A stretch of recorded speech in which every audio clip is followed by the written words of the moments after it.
Hello, traders. FX Pip Collector here. Today is Wednesday, October 29th, and this is my PM recap for the US dollar yen, and we're on the 1 hour time frame. So we had US FOMC interest rate news come out shortly ago, and as I said, it caused the dollar to go up this morning in my morning videos. I was saying most likely bullish dollar.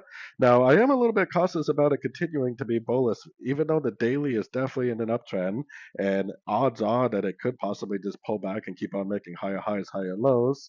The thing that I'm kind of seeing on the 1 hour is possibly five waves down, like possibly a wave A. It possibly is making three waves up to a Fibonacci level for like a wave B. There is definitely a chance that this pushes down and takes out these lows for a wave C, and then maybe in a day or two actually ends up continuing the uptrend.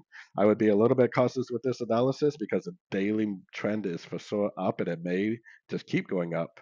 But if you do see a break of structure to the downside at the Fibonacci level on shorter time frames, it definitely may end up going down for a wave C, which would just be a pullback to the daily time frame uptrend.